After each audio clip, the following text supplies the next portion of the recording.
Welcome, everyone, and thank you for joining us for today's Congressional Briefing, Can Nuclear Energy Help Meet U.S. Climate Goals? This briefing was organized by the National Decommissioning Working Group, a network of national, regional, and local NGOs. It is sponsored by the Samuel Lawrence Foundation and co-sponsored and supported by Nuclear Energy Information Service, the Sierra Club Atlantic and Lower Hudson chapters, and numerous members of the Decommissioning Working Group network. For more information on the working group and this briefing, contact decomworkinggroup@gmail.com. Journalists can also contact Stephen Kent at skent@kentcom.com. Those email addresses are posted in the chat. Presentations will start after my short introductory remarks, and the question and answer session will begin after all presentations are concluded. Our presenters will be Dr. Gregory B. Jaczko, former chair, U.S. Nuclear Regulatory Commission, Dr. Mark Z. Jacobson, Stanford University, and Dr. M.V. Ramana, University of British Columbia. It is my pleasure to introduce our first speaker, the Honorable Gregory B. Jaczko, who was chairman of the U.S. Nuclear Regulatory Commission from 2009 to 2012, and a commissioner from 2005 to 2009. Prior to that, he served as a congressional aide to Senator Harry Reid, and then Congressman Ed Markey. Currently, Dr. Jaczko is a visiting lecturer at Princeton University and runs a clean energy development company. He authored Confessions of a Rogue Nuclear Regulator. Dr. Jaczko, welcome. Thank you for that introduction. I will, have some slides to present here. Well, thank you, everybody. It's an honor to talk to this group and to share my thoughts about nuclear power and climate change. I have some slides. There's a lot of information on these slides, and I promise I won't go through all the information, but as was said, the slides will be available if anybody wants to go through them in more detail. I think before we begin, since really the topic is nuclear power and U.S. climate goals, I think it's important to really set the table for what those are. And I think this is an important milestone that gets to really the crux of the issue, which is what role can and should nuclear power play. I just pulled a couple of key dates, but really the key date in my mind that I keep coming back to is 2035. For decarbonization in the electricity sector.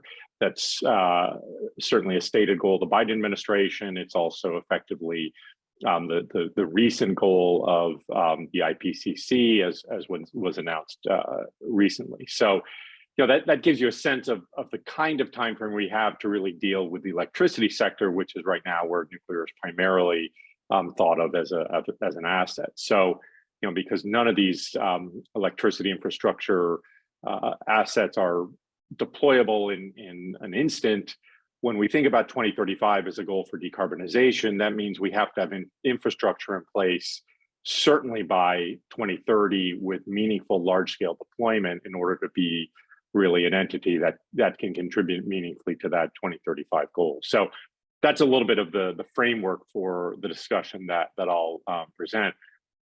There seems to be, we appear to be in a time in which there is a lot of interest around this topic.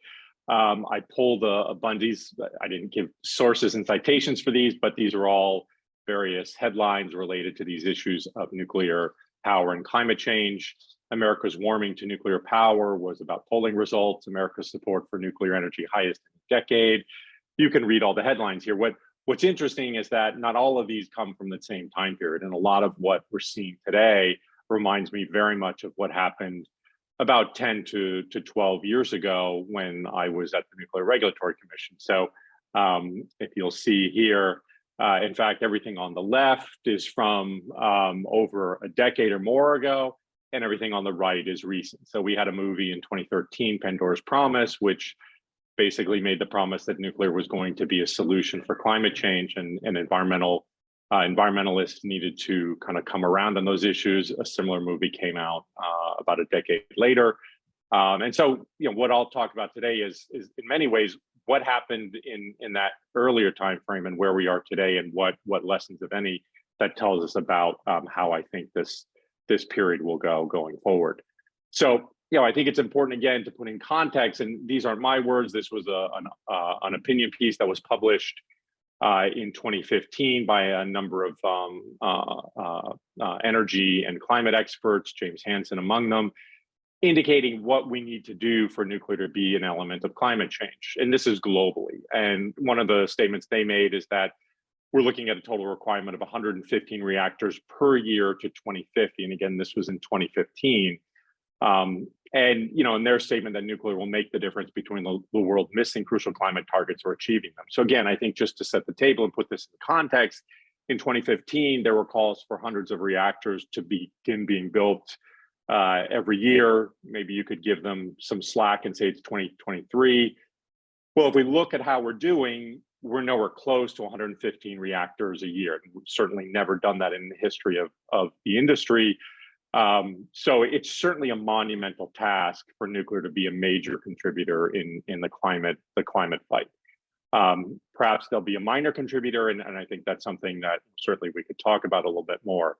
But I think at the face of it, when we are talking about nuclear and climate change, there's a lot of challenges and difficulties with that as a solution.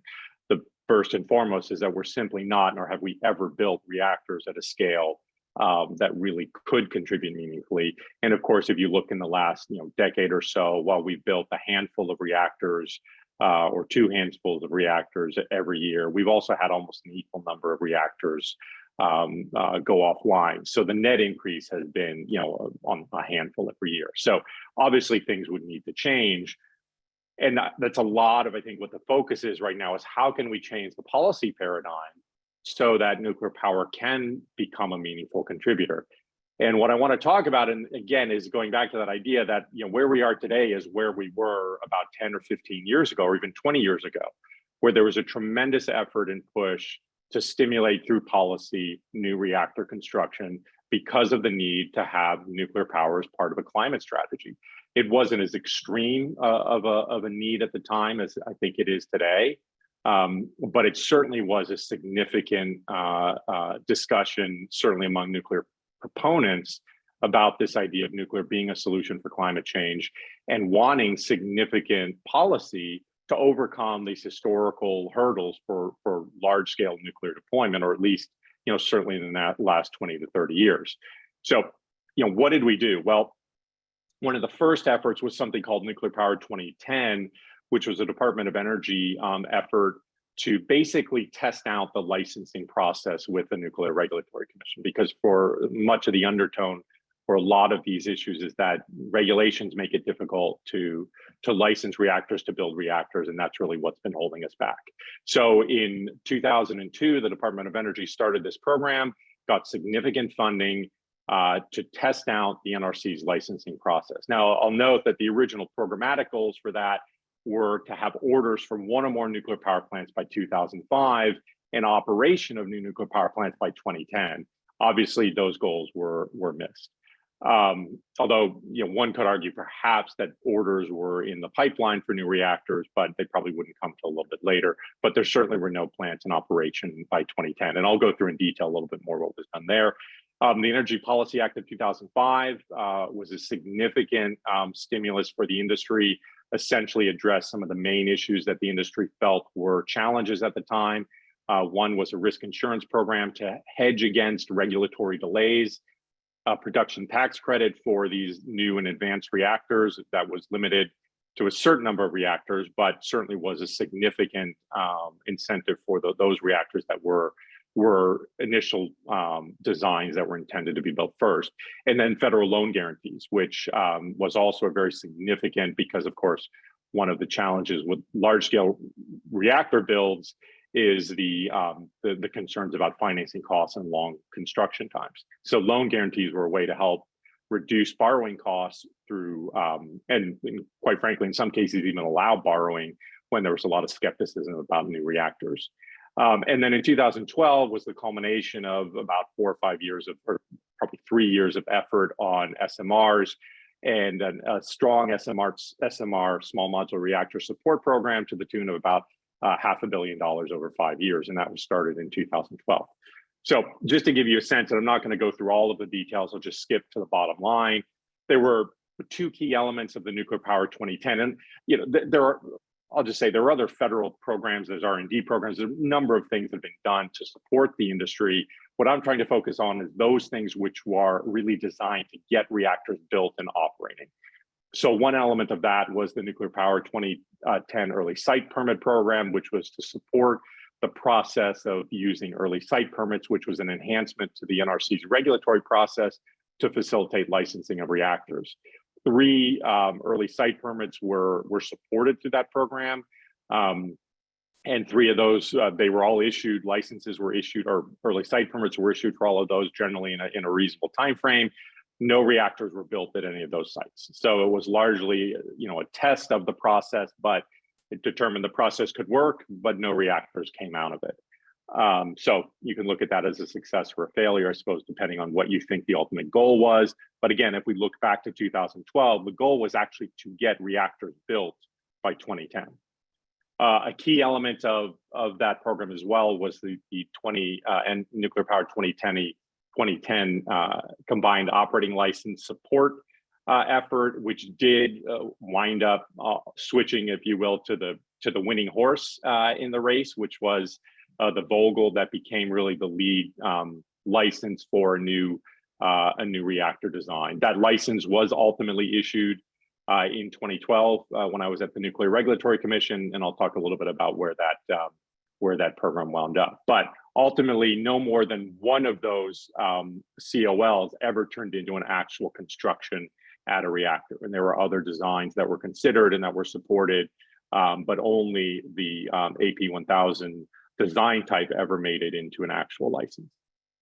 Another program in the Energy Policy Act of 2005 was the NGNP program, which was designed to deploy a high temperature gas reactor, an advanced technology, which was effectively a high temperature gas reactor with significant federal support. There was federal requirements for the Department of Energy to support this program. Over $1 billion or more was actually spent on the program, and it was canceled in 2015 with no reactors built. So again, this is, these all look very similar to the kinds of things that are happening today, and the outcome ultimately was no reactors built. The SMR licensing also, again, was started a little bit later in this kind of wave, but again, started over 10 years ago. The idea was to support 2 small modular reactor designs going through the licensing process to demonstrate that they could do that. 2 awards were issued. One was to empower a BWXT a joint venture with Bechtel. That program was terminated in 2017, and they never built any reactors. NuScale did continue. They went through this entire SMR licensing support program. However, they did not deploy any reactors and have yet to deploy reactors. And again, it's important to recognize what the goals of these programs were. This was intended for SMRs that could be deployed expeditiously, and in that time frame, expeditiously meant by 2022. And here we are in 2023, and no SMRs that were supported in that program have actually been deployed. So, I just want to say that, I won't go through these slides in detail, but a tremendous amount of work has been done, certainly on the licensing and regulatory side, to prepare for building reactors. Many early site permits were issued, which is a way to expedite the licensing process or segregate the licensing process so things could be done in advance to ultimately make it faster. A number of early site permits were issued, and the ones underlined happen to be the ones that were supported under New Start, the NP 2010 program. The one in bold is Vogtle, in which they actually have built a plant that is now operating. One of the reactors there is operating at full power. Others that were withdrawn or never completed. If you look at design approvals, which is another element of this process, the Nuclear Regulatory Commission has approved many, many designs for reactors. And of those, only the AP1000 has actually been in construction. A number of designs were proposed and then never completed. And all of this is, some of those design certifications, with the exception of the last 3 on those issue design certifications, those happened, say, in a prior wave of this issue, of this period. But the last three were all in this time frame of between 2005 and 2012 or 13, let's say. So during this kind of first wave of efforts to stimulate reactor development. And as I said, almost no reactors have come out of that. Many licenses have also been issued. As you can see here, at least 7, 8 licenses have been issued for new reactors in this country. Only 2 of those have actually been built close to completion. So Vogtle Unit 3 did complete recently, and Unit 4 is on track, I guess sometime early this year or late next year to complete. But as you can see, a tremendous amount of effort went into proposing these reactors and nothing really came out of it, which I think is an important lesson as we think about how we're going to use and try and use nuclear reactors as a climate mitigation strategy. There was a huge effort to try and do this 10, 15 years ago, and it led to almost nothing. So again, this is just a list of the COLs that have actually, so the licenses for reactors that have actually been issued. As you can see, a number of those had been terminated. BC Summer Units 2 and 3 were actually terminated after significant construction. The others were terminated before any real construction was done. But those are actual licensed plants that in principle, one could build today if there were the interest and appetite, and there simply isn't to do it for cost reasons and other reasons. So that's just to sum up where that kind of first wave wound up. Oops, and I've gone way over my time here. The large reactor stimulus, which was intended when I was chairman of the NRC, we had 18 applications for 28 reactors. It was the culmination of this Nuclear Power 2010 program, the culmination of the Energy Policy Act incentives that were intended to drive this nuclear renaissance. And what came out of it was 1 reactor as of today that's in operation 6 to 7 years late, and a second reactor that will come online again 6 to 7 years late.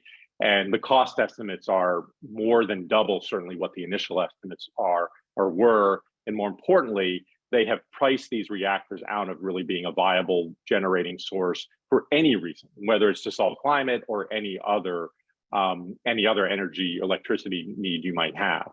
So you can look then to the SMRs, which were also started kind of in the middle of that first wave, and look to NuScale. The problem with NuScale is they still don't have a finalized design. It's now 2023. They had a design certified. That design, while it was certified with an asterisk, meaning that the design was approved by the Nuclear Regulatory Commission, but with a number of issues that would have to be resolved when they actually would get to the licensing of the facility. So it's a kind of a design approval with an asterisk. However, that design isn't even the design that NuScale is currently planning to deploy at a reactor site in Idaho. That reactor design is going back to review at the NRC. And as of now, they haven't even submitted a design that can actually be, in the technical jargon, docketed, which means that the NRC can accept it and begin reviewing it in a formal way. So this is kind of their second or third bite at the apple on a design, and they can't get that design docketed as of March of this year, when that design was supposed to be submitted in December of last year. And then docketing is usually a process. It takes a month or two. And then the NRC says, yep, it meets all our minimum requirements. We can now work on it. They can't docket the current application. So that doesn't bode well for a reactor being built in the next 5 to 10 years. I give you all that historical context to look at what we're seeing now. We've got significant new stimulus for new advanced reactors. So this is kind of this new wave of effort to try and build support for nuclear reactors. We have probably the most actionable is the Advanced Reactor Demonstration Program, which was started in 2020, which has upwards of billions of dollars in stimulus. And again, you have to look at the metrics and the guidelines for these programs.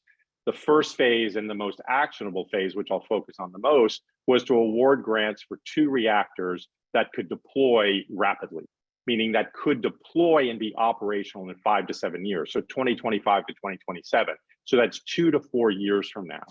And I'll just skip to where they are. Both of those reactors are in what's called pre-application with review for the NRC, which means that they don't have an application yet that the NRC can actually review. So based on historical trends, it's almost impossible for those reactors to be built in the next 4 years. They still have to actually finalize an application, submit that for review, actually get a license application then, and then actually build the plants. So it's unlikely that these plants will be online in 2025 or 2027. Perhaps they'll be online by 2030.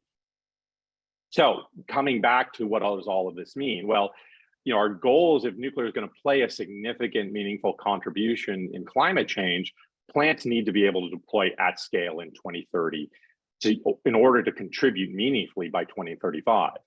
And right now, we're looking at best to see demonstration reactors that could be built by 2030. And certainly, it's unlikely that even if a demonstration reactor were to come online in 2030, that you'd then be able to turn around and deploy at scale, because there aren't really any other sites that are actively looking for reactors right now. There are very few sites that have applications in progress. So maybe you could have a handful of nuclear reactors in the next 10 years or so. That's not going to contribute meaningfully to climate change mitigation and abatement. And those are just simply, that's just the status of the industry. It's, people may like it or not like it, but that's simply the way it is. And when I wrote an op-ed in 2019, the situation was largely similar, and that's where I came to the conclusion that nuclear was not going to be a meaningful contributor to climate abatement. It was simply going to be a distraction. And I think I'll turn it over to Mark now, who I think will cover that and cover what the alternatives are. I will now be pleased to introduce our second speaker, Mark Z. Jacobson, who is a professor of civil and environmental engineering at Stanford University, where he directs Stanford's Atmosphere Energy Program and is a senior fellow of the Woods Institute for the Environment and the Precor Institute for Energy. He co-founded the Solutions Project, 100.org, and the 100% Clean Renewable Energy Movement. And he is the author of several books, including his latest, No Miracles Needed: How Today's Technology Can Save Our Climate and Clean Our Air. Dr. Jacobson, welcome. Thank you for that kind introduction. So I'm just going to talk briefly about issues with nuclear, but I want to put it in context. The problems I'm looking at trying to solve are air pollution, global warming, and energy security simultaneously. 7 million people die from air pollution each year worldwide. Hundreds of millions more are ill. And this is a problem that, if we stop emissions, the faster we stop emissions, the faster we save these people's lives. And on the order of $30 trillion per year, based on statistical cost of life, global warming is expected to cost $25 to $30 trillion per year by 2050. And also energy security is a significant problem. With regard to global warming, in order to avoid 1.5 degrees global warming, we would need to eliminate about 80% of emissions from energy and non-energy sources by 2030 and 100% by 2035 to 2050. This means we really need 80% transition by 2030. And if we have a technology that we can't even implement in 10 to 15 years, that means that technology is not going to help at all to try to solve the global warming problem, let alone to solve the air pollution problem that we need to solve this year and next year. So these are problems that require drastic solutions. So what are the issues with nuclear? Well, to start with, it's not carbon free. If you actually account for all the relevant emission sources associated with not only the opportunity cost, but also the building and running of the reactor, it's 9 to 37 times the CO2 equivalent emissions and pollution per kilowatt hour of electricity generated than wind, and I'll show you the details in a second. It takes 10 to 22 years between planning and operation of every single nuclear reactor ever built. And most recently, it's mostly between 17 and 22 years in liberalized markets. And versus 0.5 years for rooftop solar to 3 years it's between 1 and 3 years for utility scale wind and solar. So there's already, you can see the fact if we're going to invest in one technology such as nuclear versus wind and solar, we're pretty much committing ourselves to not solving the climate problem on any short timescale. In terms of capital cost, it's 15 to 24 times the capital cost for new nuclear compared with new wind or onshore wind or utility scale solar. And that's and that's the capital cost, and the levelized cost of energy is about 5 to 10 times higher of new wind or solar. So nuclear and because of the time lag between planning and operation, nuclear will never pay off its CO2 and pollution emission it causes. 10 to 22 years while you're waiting around for a nuclear plant being built, you're emitting from the background electric grid versus 1 to 3 years for wind or solar. So you're basically spending an extra, on the order of 15 years of background grid emissions, and that will never be paid back during the operation of a nuclear plant, particularly when you account for the cost that you could have invested that same money in a lot more wind and solar. So it's not helping, it's an opportunity cost in terms of carbon dioxide and in terms of actual energy generation. In addition, the Intergovernmental Panel on Climate Change even agrees there's robust evidence and high agreement that increased use of nuclear power leads to more weapons proliferation risk, meltdown risk, waste risk, and mining risk.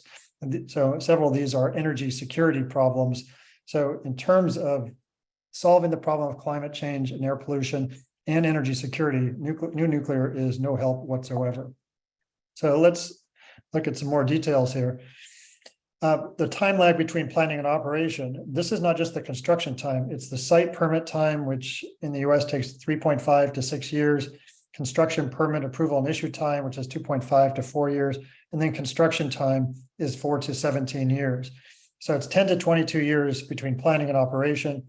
Compare with like coal is about 6 to 11 years, biomass 4 to 9 years, hydroelectric power is 8 to 16 years, geothermal is 3 to 6 years, wind is 1 to 3 years now, CSP is about 1 to 5 years, utility PV is about 1 to 3 years, and rooftop PV is about 0.5 to 2 years. So the time difference between the planning and operation time of nuclear versus any of the other technologies is what we call the opportunity cost. And there's emissions associated with those opportunity costs. So just to give you ideas of actual nuclear reactors, Olkiluoto in Finland, which just came online within the last couple months, there was a construction time of 17 years, a planning to operation time of 22 years. Hinkley Point in the UK, it's expected to come online somewhere in 2026, but that will give it an 18 to 19 year planning to operation time. Vogtle 3 and 4, as Greg just mentioned, one of them just came online. So that's 17 to 18 years between planning and operation. And because it's so from when it was first planned, Flamanville in France, 20 years, even in China, they're Haiyang 1 and 2, 13 to 14 years, Taishan 1 and 2, 12 to 13 years. And going back a long time, there were 4 nuclear plants in Sweden built, there were 10 to 18 years. Even the French nuclear, the whole Mesmer plan, each of those individual reactors took 10 to 19 years between planning and operation. What about the CO2 emissions associated with nuclear? Well, most people are really familiar with the life cycle emissions. And there, if the estimate from the IPCC, the range from the IPCC is around 5 to 110. This range is, our estimate is 9 to 70 grams of CO2 per kilowatt hour. That's for the construction of the nuclear plant and its operation and decommissioning at the end of its life. But pretty much everybody ignores this opportunity cost, which is the emissions associated with the time lag between planning and operation of the nuclear plant versus that of another technology, in this case, wind, which has zero opportunity cost because that's what it's compared with. So 64 to 102 grams of CO2 per kilowatt hour. What about the heat from the nuclear reactor? Nobody accounts for that. The actual heat is about 1.6 grams of CO2 equivalent per kilowatt hour of electricity. What about the water vapor from the nuclear reactor due to cooling water you need and the resulting evaporation? That's 2.8 grams of CO2 per kilowatt hour.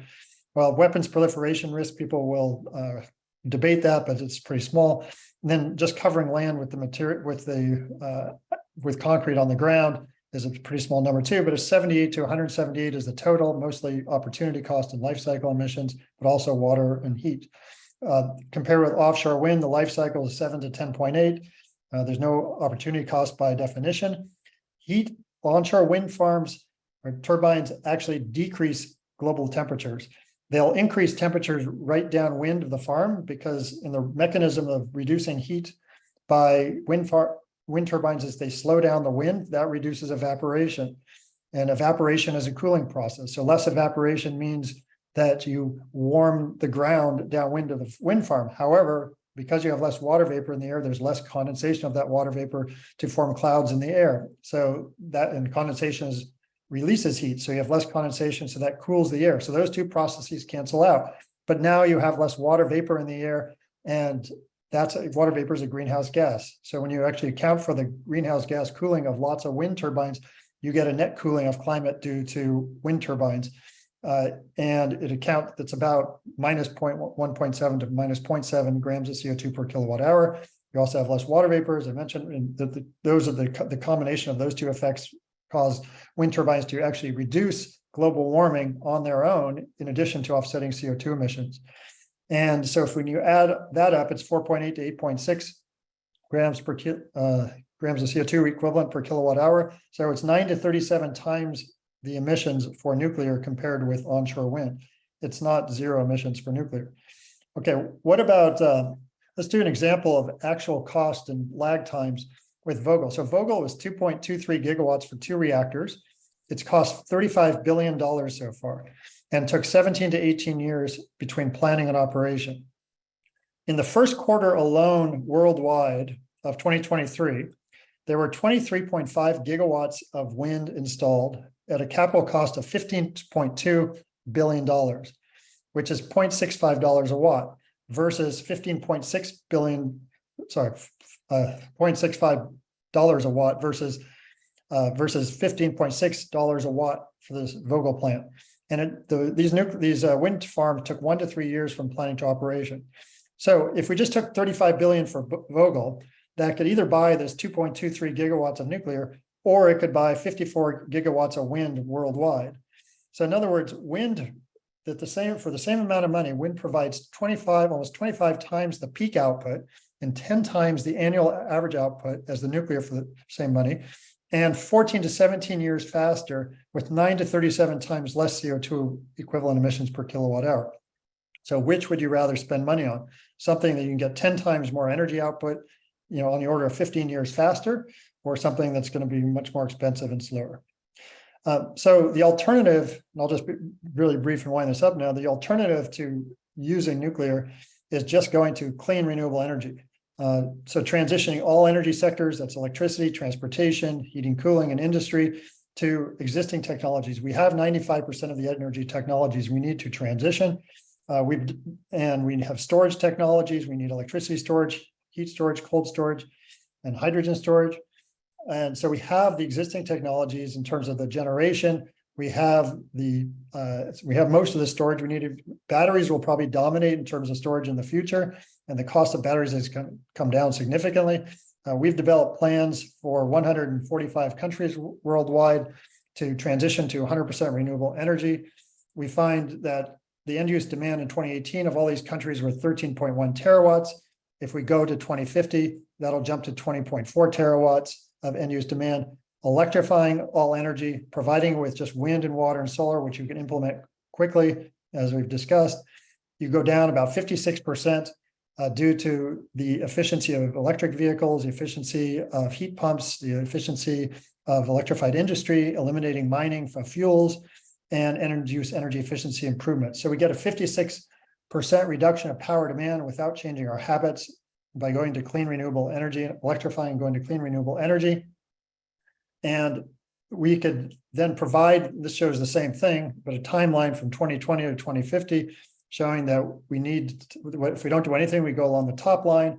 If we electrify and provide the electricity with clean renewable energy, we go down those 5 shades of colors to 100% wind, water, and solar line with 8.9 terawatts of demand. And this shows an 80% transition by 2030, which is what we need.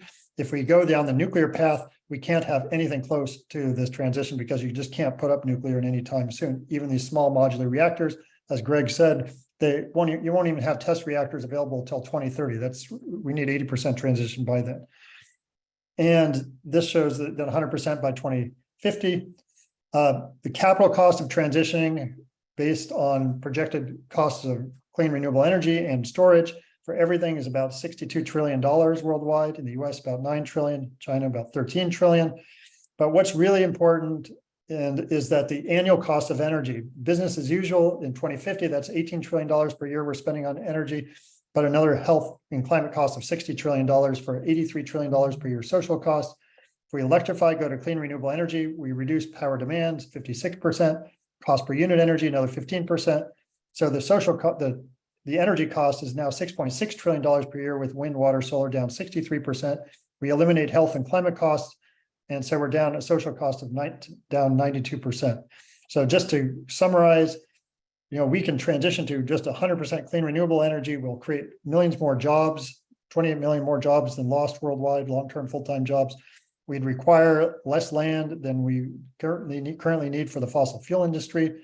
We'd avoid 7 million air pollution deaths, slower than reverse global warming. We can keep the grid stable with 100% clean renewable energy at an energy cost of 63% lower than a fossil fuel cost, and a social cost 92% lower. So I'll stop there. Thank you very much, and just here are some references. And so now I am pleased to introduce our third speaker, M.V. Ramana, who is a professor and Simons Chair in Disarmament, Global and Human Security at the University of British Columbia's School of Public Policy and Global Affairs, where he also directs the Master of Public Policy and Global Affairs program. Ramana has published several peer-reviewed papers and reports on small modular nuclear reactors, known to us mostly as SMRs. Dr. Ramana, thank you very much and welcome. Thank you, Cindy. Thank you to the organizers, and thank you all for inviting me. It's an honor to join Mark and Greg on this panel. They've both covered a lot of ground, so my job is fairly easy and I'll be quick. I'll just sort of reinforce some of these points and add a few of my own. So I'll start a little bit with a picture that Greg sort of showed briefly, just to mention a couple of points. The first is that the best days of nuclear construction were over nearly 3 decades ago. You can see in this graph the rate at which reactors were started up. And you can also see that since the mid-1980s, there have been nearly as many reactors that have been shut down as have been started up, with the result that the global nuclear capacity is more or less a constant. It goes up a little bit, it comes down a little bit. And this is partly means that when you look at the share of electricity that nuclear power plants around the world contribute to the grids, that share has been declining almost continuously since the mid-1990s. The maximum it ever was about 17.5%. And it's in 2021, the last year for which we have detailed data, it was 9.8%. And by all accounts, it's probably going to come down to a little over 9% for 2022. That seems to be where we are headed at. And during the same period, you can see there's been a dramatic increase in the share of renewables. These are renewables like the ones that Mark talked about, wind and solar, and not including large hydro dams. And that's now around over 12% at this point. And this increase is for the reasons that, again, Mark sort of mentioned about how fast these can be built and how cheap these are. And if you look at the prognosis, this trend is very, very likely to continue, that renewables will be growing in share and nuclear is going to be declining in share. So as far as if you were to think about nuclear power as a solution to climate change, then the first prerequisite, which is that nuclear power ought to be increasing its share, is just not borne out in the data. And why is this the case? This is exactly, again, a reason that has been mentioned already. Nuclear power is just not economically competitive, in large part because nuclear reactors cost too much to build. And that cost has actually been going up over the years. So if you look at this graph, which is a plot of the levelized cost of energy, that's the cost per megawatt hour from different sources that was produced by this Wall Street company called Lazard.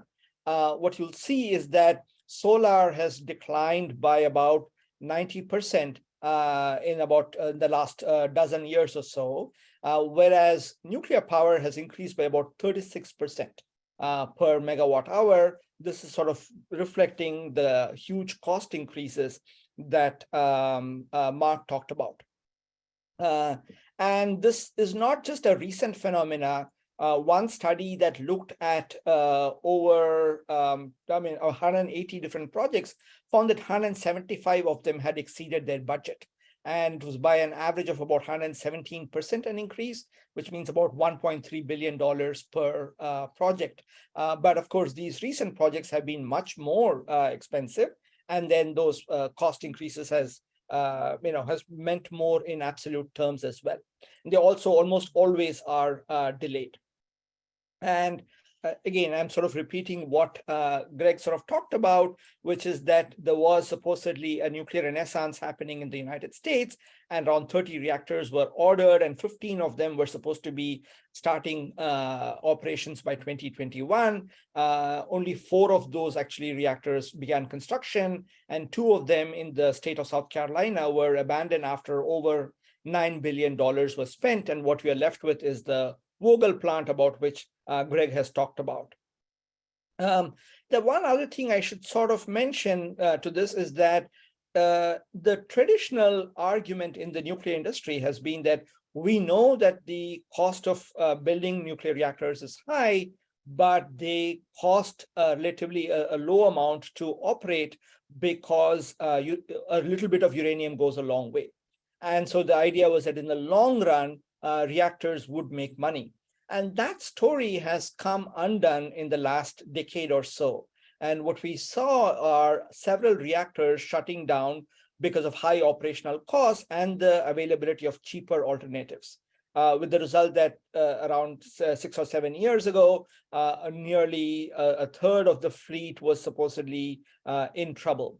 And to give one concrete example, the Duane-Ornall plant in Iowa was shut down in 2020, and the announcement from the utility basically said that by shutting this down, we will be saving customers around $300 million because we'll be replacing the energy from Duane-Ornall with wind energy. So in light of this scenario, there's been a lot of talk about small modular reactors, and I thought I will focus my presentation a little bit on those for a few minutes. So if you read the media, you will see that there's a lot of very positive coverage of small modular reactors, and they are described as being safe, they are described as being cheap, they are described as producing less waste or even reducing the overall waste by burning it, and so on and so forth.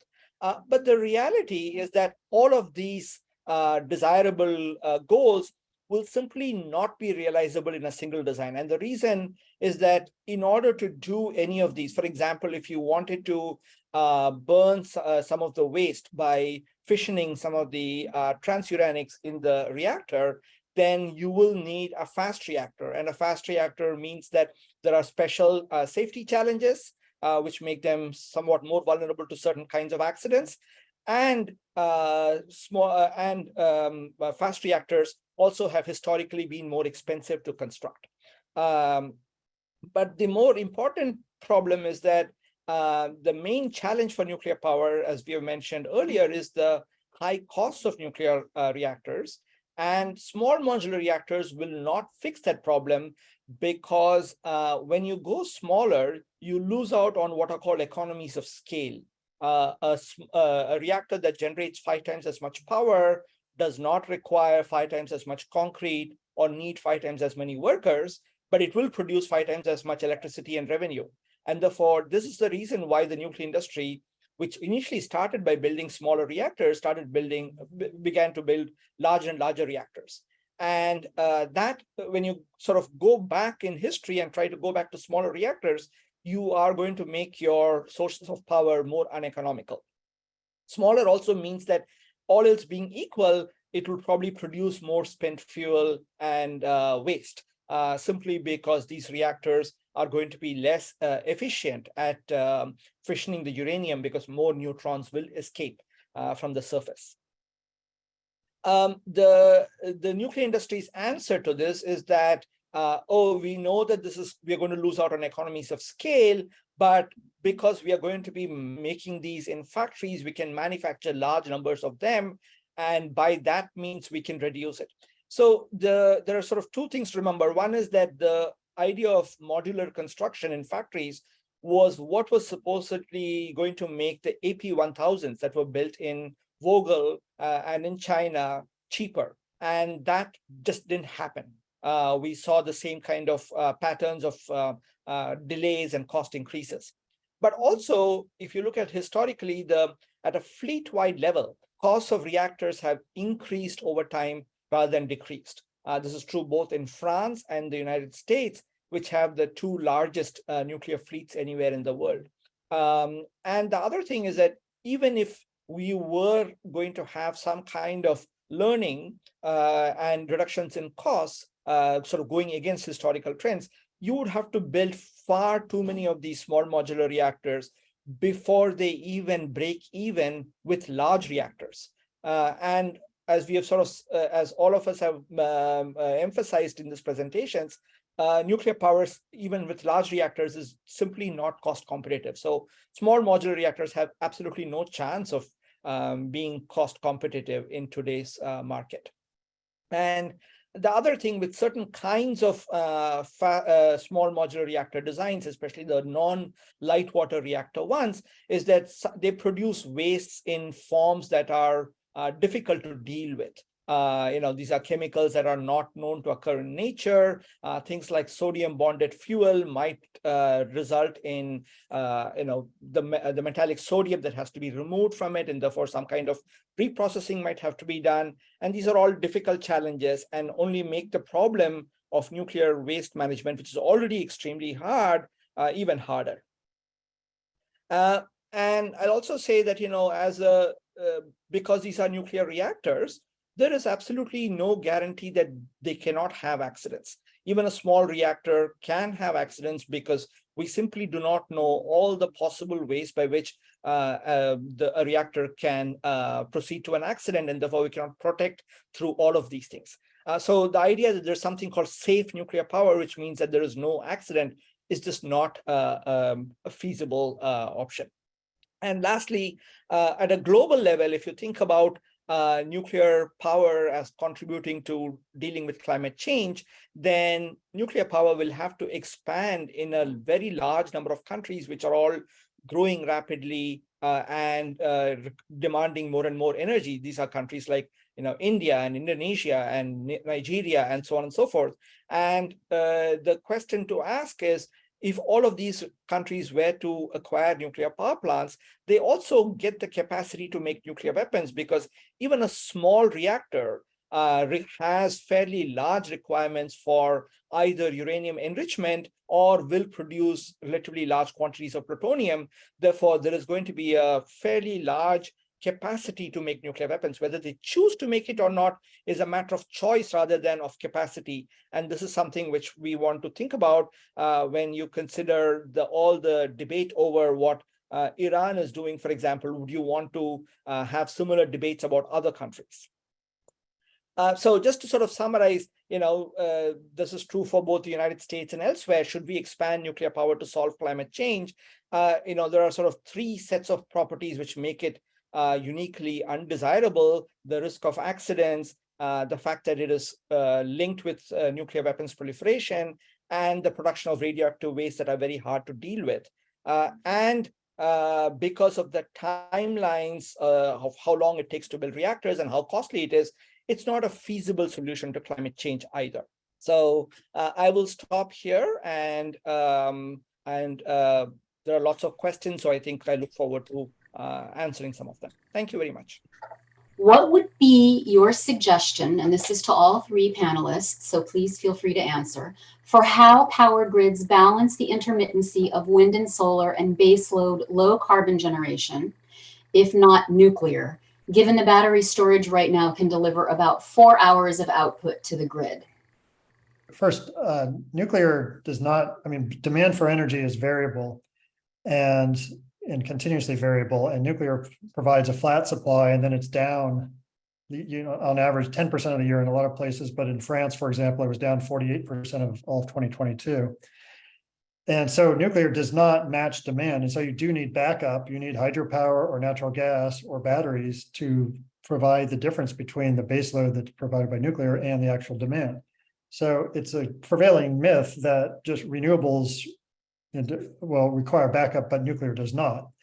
Renewables will probably require more backup, but nuclear does require backup. So we've done simulations worldwide that combining wind and solar, for example, you reduce the intermittency of the two. Combining wind from geographically dispersed locations on the transmission grid, you reduce the intermittency. So you can make wind about 30 to 47% of the reliability of a coal plant just by interconnecting it over a geographic region of 850 kilometers. Then you use solar as well, because wind and solar are complementary in nature. Use hydroelectric to fill in the gaps. Use more batteries for backup beyond that. Batteries have come down. They're now $150 a kilowatt hour. They're expected to be less than $100 a kilowatt hour by 2026. And once they get to $60 a kilowatt hour, the game is over, and we can power everything with just wind and water and solar and battery storage at low cost worldwide. Great answers from Mark. I just had one thing, that there's also the possibility of demand side responses, which can probably lower the demand requirement for storage. And recently there's been a lot of talk about so-called virtual power plants, and of course in California, where Mark has, the utility has been using that. I'll just add one more thing. California's grid right now has 3.3 gigawatts of batteries on it, and the average demand, except for summer, is about 27 gigawatts, or we're 1/9 of the peak demand, except for summer, is already met by batteries, and there's going to be another 4 gigawatts added before September. So batteries are being implemented not only in California but worldwide really rapidly. Greg, do you want to add something? Yeah, I'll just add, I think this issue of baseload is also, a very challenging issue actually for the nuclear power industry right now, because one of the challenges for grid operators right now is the time generation of wind and solar. So, we tend to not necessarily look at these issues on almost an hourly basis when it becomes important from a nuclear power perspective, because plants in the US are not designed to do what they call load follow, which means that they can modify power output based on basically fluctuating needs in the power grid. And everyone's, well, not maybe, but many people are probably familiar with the famous duck curve from California, which shows that as solar from distributed and utility scale kicks on in the middle of the day, the demand for other resources drops almost to zero, and it's close to zero. I think it probably hit zero recently. But that's a very challenging operational environment for nuclear reactors for two reasons. One, because in the US, plants are not licensed and designed to shut down in the middle of the day and then ramp back up in a later time, but also because financially they're built around the idea of operating for that 90% of their capacity, because that's how they're able to manage the high operational costs that come with nuclear reactors. So, this is a challenge, not just, really for new reactors, but this is a challenge for existing reactors to stay competitive on the grid. People are talking about potentially moving some of that power midday into battery storage from reactors. So, when you're starting to say that you've got a fundamental problem with this asset, because, the idea of baseload power really isn't a valid concept anymore. We don't operate on a grid now where power is produced on demand by grid operators. It's now produced largely by nature, and then the grid adapts around that. And nuclear is not well suited to that, and that is a challenge that you'll see going forward. How will wind and solar scale? Will they be able to accommodate people who are in lower population areas? Well, every location worldwide will have a different set of clean renewable energy resources. I mean, some places already have a lot of hydropower, for example. There are 9 countries in the world that are 100% just wind, water, and solar. They're all dominated by hydro. There are several that are close that are actually dominated by wind. And I mean, Scotland's got like 91% of its consumption is powered by almost all wind. And in fact, in the US, South Dakota is producing, has the state in the US with the highest fraction of their electricity generation from just renewables. It's 84%, with about 54% wind and 30% hydro. And also other states in the US are over 60% renewables, and most of them are pretty remote. So, I mean, to get remote, so you'll have a combination of wind and solar, some places hydro and storage, but yeah, we do need transmission, more transmission in several places. So that'll be the key. I think that is one of the stumbling blocks, is how do you wield more transmission? It's more of a zoning issue than anything else. It's not so much a cost issue, but trying to get permissions to zone. And that's also a problem a lot in the US. A lot of other countries don't have that issue. And, I think that to add to that too is, you look at these, unless you're using a bulk transmission system where you are building transmission lines to access rural areas, there's certainly not a viable nuclear solution for that. Again, in the mid 2000s, there were a number of proposals for very small reactors, on the range of tens or 20 megawatt. Again, we had a design from Toshiba that was talked about quite a bit as a solution for Alaska to replace diesel generators that may have powered remote communities. That's simply not a viable option for technical reasons, for proliferation reasons, and cost reasons. So, there certainly are, from a distributed perspective, ways to utilize, distributed resources like solar with local storage to even power some of these rural areas without connection to the bulk power system, which in many ways can be a more resilient system than the current system that we've built up around large generators and then transmission filling in and connecting communities. Now we have the ability to bring generation directly to communities, with distributed solar and battery solutions. Would a firm timetable for phasing out the existing reactor fleet incentivize investments in renewables? Would the replacement power for the phased out reactors have to be fossil? I mean, I think, it's interesting actually that, I think the phase out will largely happen on a natural flow as essentially market factors and economic competitiveness drive reactors out. And the simple answer is no. I mean, that won't have to be replaced by fossil. I think there's a myth around that. There's some, I think, very misleading information that's come out of the Department of Energy that, you could look over the last 10 years, a number of reactors have shut down.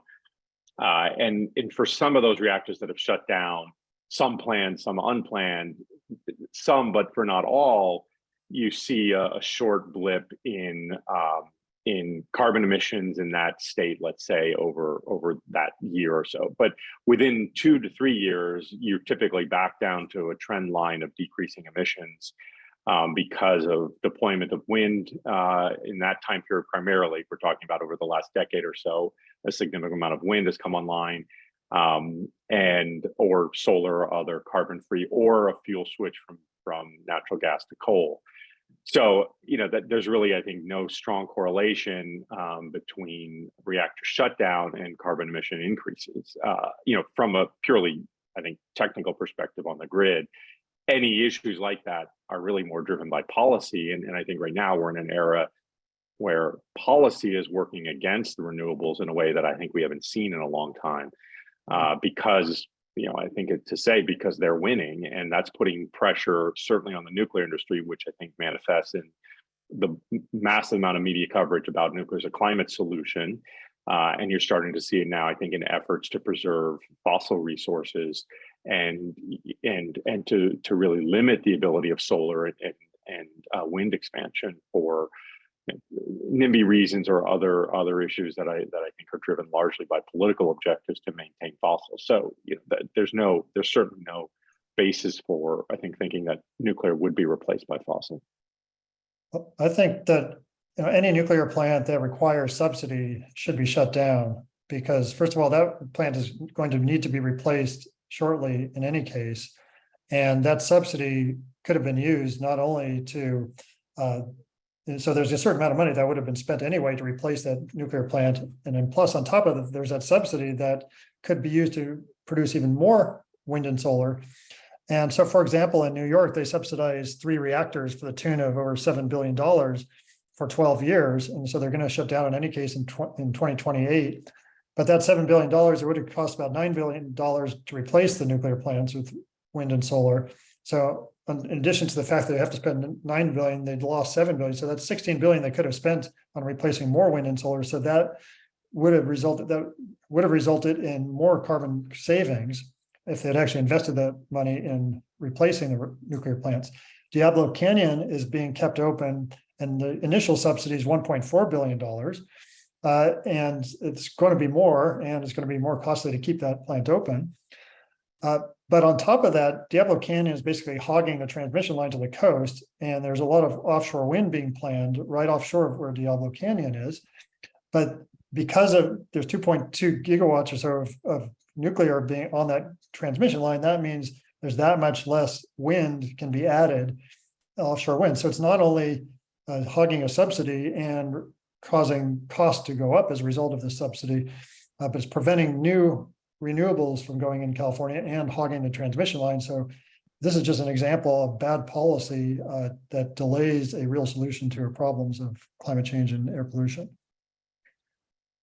Yeah, I'll just add one point, which is to say that it's not just true in the United States, it's true elsewhere as well. And the case of Germany, I think, is illustrative because Germany decided to phase out nuclear power, and it started really investing in renewables at a time when renewables were far more expensive at that point. And so there's also a political determination that goes with the idea of phasing out nuclear power to replace it with renewables. And what Germany has shown is that all of the electricity that the nuclear power plants used to generate have more than been made up by renewables at this point. So that's, yeah. The next question, the industry continues to ask, this is actually 2 questions, one each coming from opposite sides of the argument. So the industry continues to ask for shorter reviews, and the NRC has already shortened them as part of NEIMA. What would further reductions to reviews mean? And then the other part, the opposite sort of piece to this issue is the problem nuclear power, or is it the US regulatory approach? Other countries have built reactors. Well, I guess I'll take that one. You know, look, when I started as chairman of the Nuclear Regulatory Commission, I asked the Bipartisan Policy Committee to take a look at the NRC's new reactor licensing process. And this was a study that was led by Dick Meserve, who was a former NRC chairman, very well connected in the industry, and Pete Domenici, who was the chairman, who was retired but had been a very prominent nuclear energy supporter. The result of that report came back and said, yeah, there's nothing wrong with the licensing process. I mean, the NRC is able to license reactors efficiently and effectively when advocates come in with well-designed and proper licenses and license applications. The problem we see is that there's a tremendous, I think, desire to want to blame the NRC for the problems of the industry. Take NuScale as an example. NuScale came in, they had an application for what's called a design certification, which is basically an approval of the design. They ran into technical problems. The NRC identified technical deficiencies in their reactor, which they were not able to address. The NRC still gave them a design approval, and like I said, did it with an asterisk that indicated they had issues they still had to figure out. These weren't issues that were, from an agency that was, trying to hold up licensing. They were doing everything they could to get the plant licensed, but the application had deficiencies. So, fast forward now, they got that design approval. They still want to build a plant in Idaho, so they came forward with another design. So they expanded the module sizing on these SMRs. I mean, that's, if you want to look and say that that's taken a long time to license that plant, that's not the fault of the NRC. The industry can't settle on a design. The NRC went through the licensing of Vogtle 3 and 4 it was about 3 years. 3 to 4 years, which was the metric that we had established. It took Vogel over 10 years to build the plant when they said they would build it in 5 years. So that's not a regulatory problem. And there are almost no plants in, and certainly what we would call, modern nuclear regulatory countries that have been able to license reactors and build them any faster than the United States. Ramana and Mark both touched on Olkiluoto. They touched on Flamanville, which is a plant in France, which I think is still not anywhere close to being finished. These were all plants that were supposed to be online and operating when I was still chairman of the Nuclear Regulatory Commission. So, there clearly is an underlying problem here that isn't about the regulatory process, because the regulatory process has been modified and chewed at, as much as possible to make it as lean and effective. But you cannot substitute for poor quality in the applications. And that's fundamentally what we're seeing. These designs are simply not baked. I mean, I'll give you one more anecdote. So again, this was when I was a chairman at the NRC. SMRs were becoming very popular, and every reactor designer out there had an SMR because Congress was talking about it, and they were talking about money, and they were talking about offering subsidies for SMR deployment. So Holtec designed a reactor, Westinghouse designed a reactor, BWXT had a reactor, NuScale had a reactor. These were all SMR designs. These are not complicated reactor designs by any stretch of the imagination. They're light water reactors that are smaller with fewer components. So, we tried to narrow down the number, which led to that SMR support program that I talked about, because half of the people that were coming to talk to us didn't have a fully baked design, but they were after the subsidies, they were after the information or the money. And they knew, here was a chance to throw something together and say they had a SMR design and then try and get it licensed by the NRC. And I said flatly, that's not our job. So let's limit it to 2, because that way we'll force it to actually be 2 credible applicants, and you can award those 2, and then we'll plan to license those 2 to the DOE. That's what I said to the DOE. So, again, I can go on for hours and hours and hours, but the regulations are not the problem. They have never been the problem. It is fundamentally a complex technology that the industry is challenged to properly design and engineer because it's complex and difficult. I think the data points, demonstrates that extensively. Ramana. Yeah, just very briefly. So in terms of, Greg already mentioned how various other countries are also not succeeding in this, whether it's the UK or France or Finland. The only, and I can also talk a lot about India, where I've been following, and in India too, they've been wanting to build nuclear reactors for a very long time, but it's been at around 3% of the country's electricity comes from nuclear power plants, and it stays that way. The only place that builds reactors with any sizable number is China, but China builds everything, right? They're building, they're expected to build about 160 gigawatts of solar and wind in just this 1 year. So, China is sort of something else is happening there. We can't sort of get into that right here, but clearly what China is doing, no other country in the world can do. Is the nuclear industry dealing with the reality that they want to produce more nuclear waste without dealing with the current nuclear waste crisis? I think everyone's dealing with that. I don't think it's just the nuclear industry. Everyone involved in anything related to nuclear is not dealing with the nuclear waste problem, while anyone who's supporting and promoting nuclear power, whether it's Congress, the administration, is not fully dealing with the nuclear waste problem. I don't, one could argue, I think, whether that is, compared to the calamities of climate change, I don't think that nuclear waste is the most pressing issue if nuclear did not have all these other problems that we've talked about. But nonetheless, nobody's dealing with that. And I think, the NRC punted on this issue very famously within the regulatory world with something called waste confidence, which is essentially the NRC saying we're not going to address the issue of waste when we license reactors. So it basically made and I was involved in that as well, made a blanket statement that essentially says we don't worry about waste. Eventually there's going to be a solution for it, so it shouldn't be an impediment to licensing reactors. But yes, nobody acknowledges that reality, that we are continuing to make waste and we don't have a solution for it. And I think, you know, that's just become almost accepted that everyone has their head in the sand. What would the impacts be of the climate crisis on nuclear plant operations, such as extreme weather, flooding, et cetera? Well, I'll try to answer that. I mean, we've already seen nuclear plants shut down, particularly in Europe, because of high water temperatures.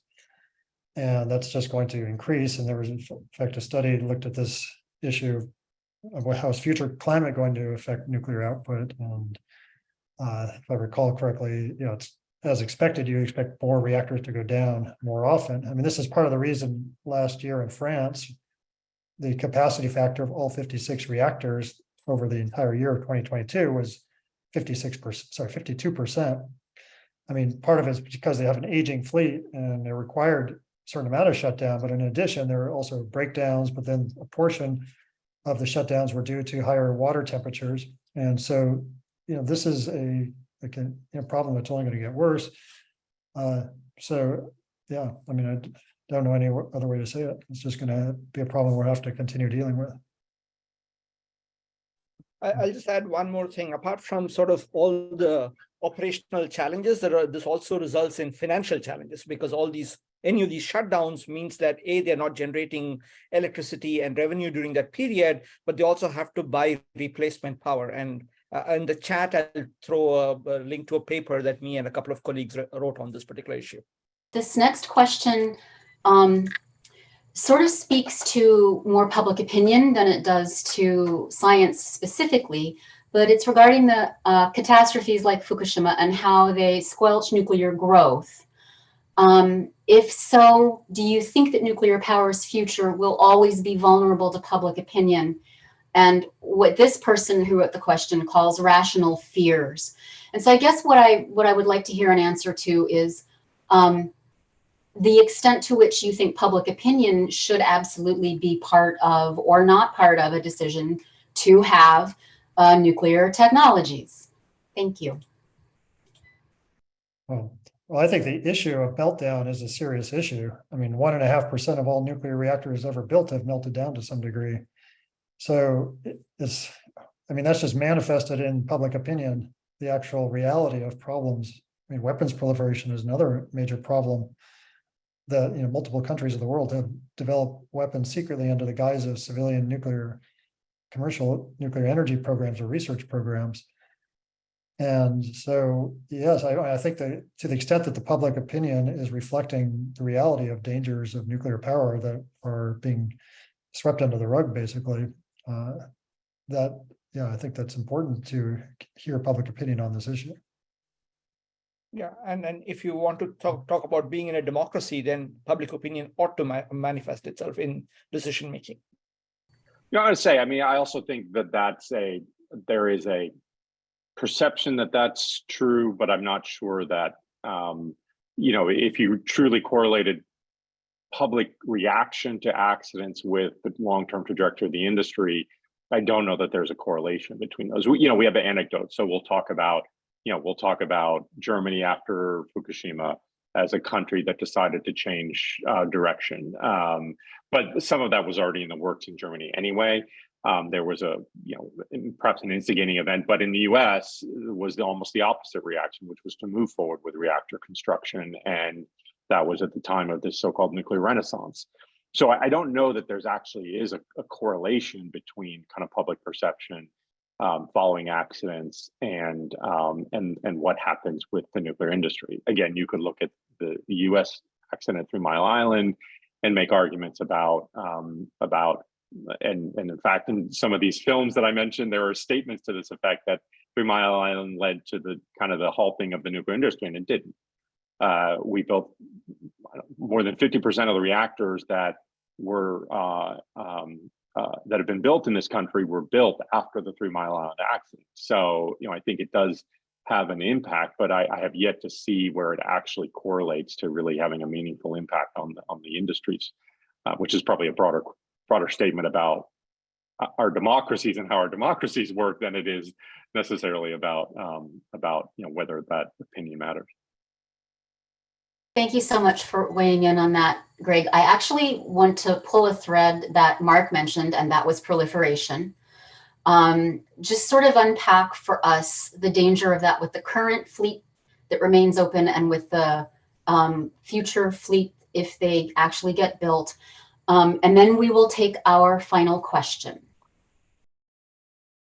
Well, I'll just comment on the dangers of small modular reactors because they're small. I mean, there are plans to ship them around the world.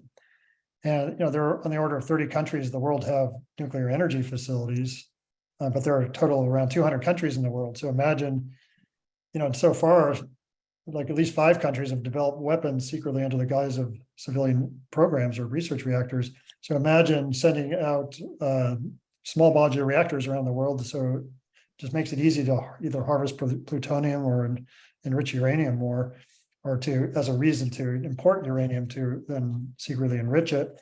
So the chances are that there'll be additional countries that might want to develop weapons under the under the guise of using small modular reactors. So I think it's a greater weapons proliferation risk, the small modular reactors, but it's an existing risk. If just having new reactors go into new countries. Ramana, I'm going to put you on a bit of a spot. Would you like to comment? Yeah, I think there are sort of two things. One is, yes, definitely there is the element that when countries get a small modular reactor or any other reactor for that matter, they have access to the materials that can be made into nuclear weapons. But I'll also sort of reflect on the fact that when a country decides to build a nuclear power program, then they also have to do two things. They have to train a large number of people in the kinds of skills that are required to build, operate nuclear reactors. And many of these skills are transferable to making weapons as well as create an institution, typically some kind of an atomic energy commission or something of that sort, whose interest is to sort of promote this technology. And going by the one country that I have studied extensively, which is India, what we found there was that the Atomic Energy Commission there at some point realized that, it was the building nuclear power plants itself was not enough for it to be able to keep its hold on political power and financial resources, and therefore decided that at some point that, building nuclear weapons is another way to get at the spot. And now it has this wonderful argument of being able to use either nuclear energy or nuclear weapons as and when the occasion sort of demands itself. And this is something which is, I'm talking about India, but there are other countries where you can see exactly the same pattern. And you can see that also in the United States when, for example, the Trump administration came to power, a lot of people sort of went around and saying, well, we can't appeal to the Trump administration for nuclear power because of climate change. And they immediately start making the argument that nuclear power is great for security. We have to maintain our submarines. We have to find jobs for people who are in the nuclear navy and so on and so forth. And we see that in the UK as well, when the Trident submarine was sort of being built, that was used as an argument for subsidizing Hinkley Point. So this is a connection that goes is not just technical, but also is political. Thank you so much to all three of you. We're going to have our final question now, and then I will close out the webinar. The question is, do our politicians not know this information, that nuclear is too slow, too expensive, and too problematic to solve the climate crisis in time?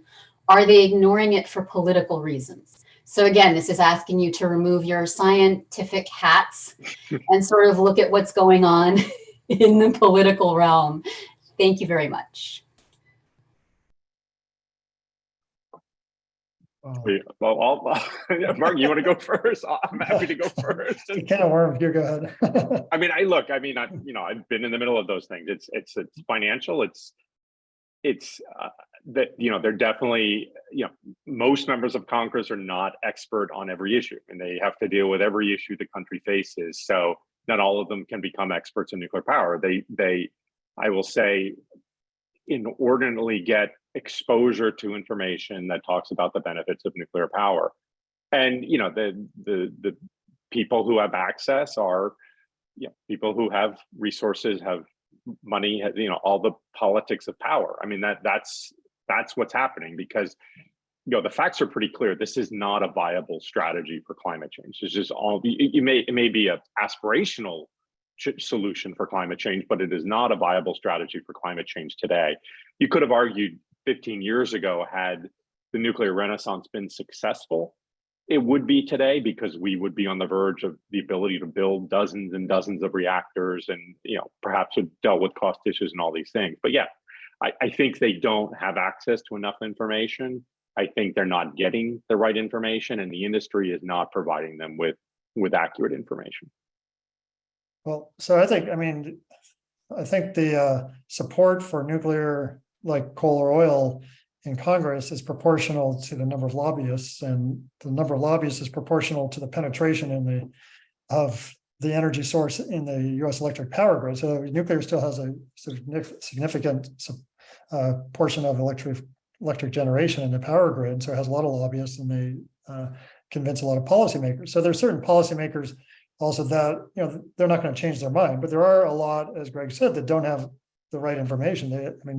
They're not aware of how long it takes to build a reactor. They're not aware of the full costs. They're not aware that they're not zero emissions. There's a lot of, you see this everywhere, that everybody says, oh, nuclear is zero carbon. They pretend it matches demand. They say it's baseload, and then the idea that baseload somehow matches demand is implicit there, which it doesn't. So you need backup so they're trying to pretend it doesn't need backup. It doesn't cost much. It doesn't take long to implement. There are people who provide misinformation. Oh, there's never been any health damage or death due to any nuclear meltdown. There's never proliferation risk. Uranium miners never had lung cancer problems underground. There's a lot of misinformation and lack of solid information that gets to, I think, policymakers, and as a result, they support not only nuclear, but there's also this same problem with carbon capture, direct air capture, blue hydrogen, electrofuels, biofuels. There's all of the above policy where a lot of people are pushing, let's just try everything, hope something works.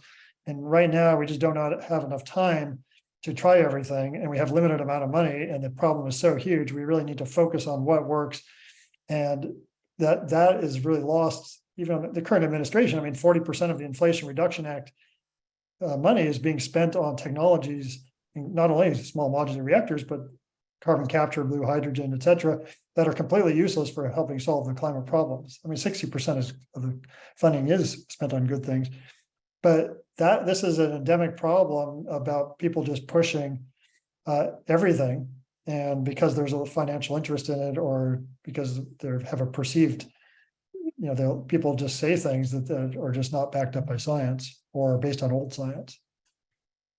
Yeah, I'll just add one. I think Greg and Mark have already covered all the points, but to sort of Mark's point about politicians trying everything, I have a couple of things to say. First is, this was a idea that was said in the old BBC serial, Yes, Prime Minister, for those of you who may have watched it. There is something called a politician's logic or politician's syllogism, which is, we must do something, this is something, therefore we must do this. I think that's the idea, that, because people say this is a climate change solution, you should do it. But the one thing is that it's not also the case that they are trying out everything and then trying to figure out what works and scale that up, right? In some sense, the nuclear renaissance talk in the early 2000s was the experiment. The experiment ended in failure. We should have abandoned it at this point, but that's not happening. So in some ways, there is this perception or this need to be perceived to be acting and supporting everything, and not be open to criticism from certain sectors, including the nuclear sector, that they are not supporting enough and doing enough on climate change by not supporting their sector. And maybe I could just, I'm sorry, were you done? I didn't want to cut you off if you were done, Ramana. Just end on a positive note here too. This climate, well, maybe it's a negative note, but the reality is the climate change is solvable. All these metrics and goals that the IPCC talks about, that scientists talk about, they're all Mark has shown it, they're all solvable with everything we have today. What's the challenges are political challenges. And you see it manifested in the fact that we're even having, a webinar to talk about this issue of nuclear and climate change, because it's not a real solution. It's a mechanism for the industry to preserve itself. It just has nothing to do with solving climate change. But yet the actual solutions are out there and achievable. Deployment within 10 to 15 years of 100% solution that Mark talks about is within the financial means of this country and the technological and bureaucratic means of this country. It is simply pushing up against the political opposition to that because of industry translation. The gas industry will go away. The EPA's Office of Air will go away, right? Because we no longer are producing the things which are some of the main contributors to the air issues and health issues that Mark has talked about.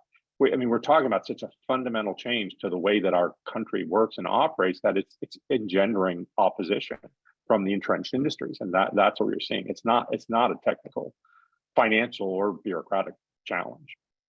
And on that note, thank you very much. I will conclude the webinar with some closing remarks. Thank you all for attending this briefing, and I would especially like to thank our wonderful and informative speakers. We will be posting the speakers' slides, briefing resource documents, and the recording on Google Drive, which you can find at the link pasted into the chat. This briefing was organized by the National Decommissioning Working Group, a national network of national, regional, and local NGOs. It is sponsored by the Samuel Lawrence Foundation and co-sponsored and supported by Nuclear Energy Information Service, the Sierra Club, Atlanta and Lower Hudson chapters, and numerous members of the Decommissioning Working Group network. For more information on the working group and this briefing, contact decomworkinggroup@gmail.com. Journalists can also contact Stephen Kent at skent@kentcom.com, and those email addresses are going to be posted into the chat. Thank you all very much and have a good evening.